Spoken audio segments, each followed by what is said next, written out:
Magandang buhay po sa inyong lahat, sa mga senior high, sa ating mga out of school youth, sa ating mga bisita, sa mga magulang, sa mga guro na walang sawang nagsuporta sa atin, sa ating mga kabataan.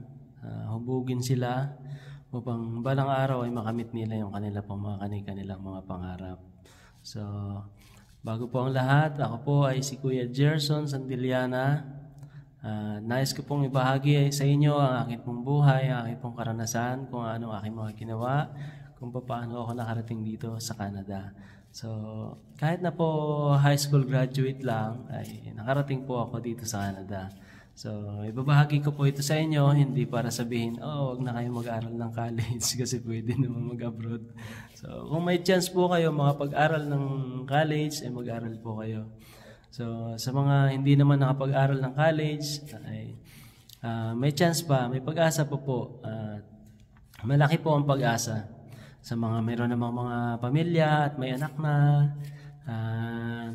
May pag-asa pa rin po kasi ako, 3 na yung anak ko at nakapunta pa ako rito sa Canada.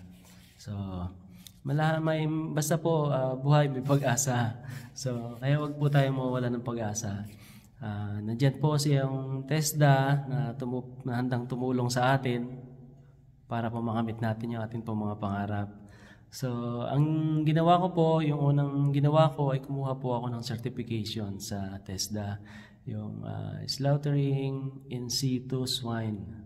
So, yan. Nung nakuha ko po yung certification ko, ay nag-apply na po ako ng trabaho kasi kailangan mong experience para makapag-apply ka. Yung experience naman na kailangan, at least kahit na 1 year. 1 year, yung 2 years or 3 years, mas maganda. So, ano ba yung mga pwedeng pag-applyan dyan sa Pilipinas para magkaroon ng tamang experience? So, mga meat shop, Monterey Meat Shop, yung mga meat plant, example ng mga meat plant, yung Robina Meat Plant, yung Monterey Meat Plant, at yung mga slaughterhouse, dyan sa Lipa, yung mga slaughterhouse dyan, dapat AAA slaughterhouse. Yung mai-recommend ko na AAA slaughterhouse, yung FMIMC dyan sa Lipa, yan, AAA slaughterhouse yan. O kaya yung AA slaughterhouse, marami dyan sa Batangas na pwedeng pag-experience. So, after nyo mag-experience, so nakakuha na kayo ng certificate, may experience na kayo ng 1 taon, so pwede nang mag-apply. Gumawa na kayo ng resume nyo, tapos ipasa ninyo sa agency. Ano ba yung mga agency? MEC International Agency, yung Magsaysay, yung New Life. So, yan yung mga agency na nag-hire papunta dito sa Canada. So, after nyo magpasa ng resume, hanapan kayo ng video. Magpapatunay na talaga, totoo nga kayo magkakatay. So, dapat meron kayong dalang video. Gagawa kayo ng video. So, pag nakuha nyo na yung video, dali nyo sa agency, apply na kayo. Sige, ila-line up na kayo ng agency sa employer's interview. Sabihin ng agency, gantong buwan, darating yung employer. O kaya, online yung employer's interview. So, yun. Dapat ding maipasa ninyo yung employer's interview na yun. So, madali lang naman yung mga tanong. About sa personal details mo, o hindi man yung tungkol doon sa meat cutting or sa slaughtering, yan. Doon lang naman yung mga tanong. Pagka naipasa nyo naman yun, so meron na kayong certification, experience, nag-apply na kayo sa agency, pasado na kayo sa employer's interview, yung isa pang kailangan, yung IELTS. So, yung International English Language Test. So, wag rin kayong mabahala doon kasi madali lang 'yon. Ika nga sabi pagka English Carabao, ay pasado na.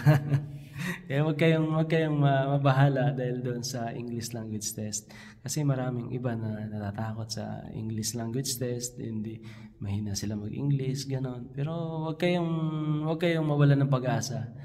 Bigyan nyo lang ng try. Tapos, tapos pasado na rin kayo sa English language test. Pasado na sa interview. Yun, tuloy-tuloy na yan. Bibigyan na kayo ng employer ng visa, working permit, plane ticket, flight nyo na, papunta na dito sa Canada. So, ganun lang yung process ng pag-apply niya. So, habang nag-experience kayo, enjoy nyo lang yung trabaho, gawin nyo kung ano yung tama, sipag, tiyaga. So, tapos yung habang nag-experience kayo, nag-aantay kayo ng employer's interview. So, darating yan sa tamang panahon para sa inyo. Kaya sa mga out of school youth, sa mga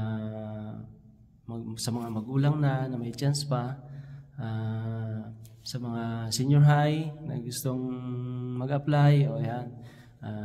Yung age limit pala ay hanggang 40 years old.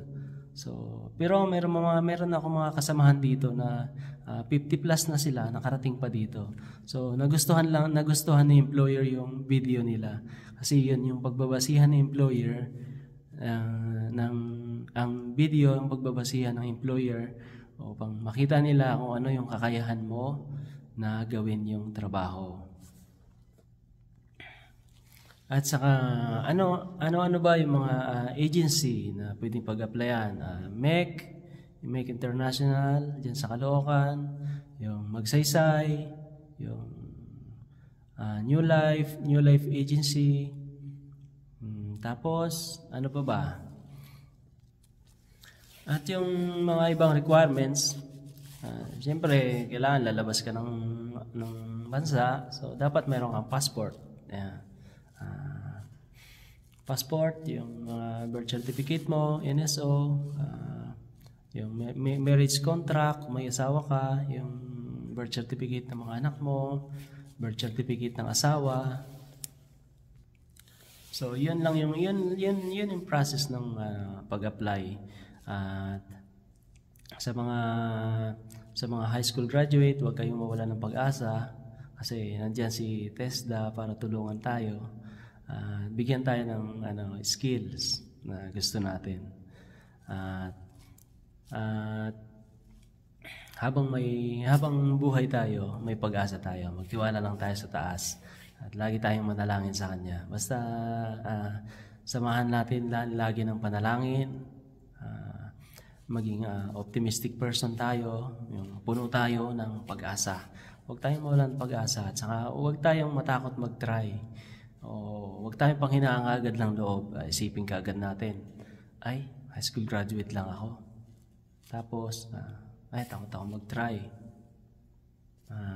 Mahina ako sa English. Ganon. Yan yung mga hihila sa atin pababa para hindi natin maabot yung pangarap natin. So, alisin natin sa isip natin yon. Dapat, high school graduate ako, kayang-kaya ko yan.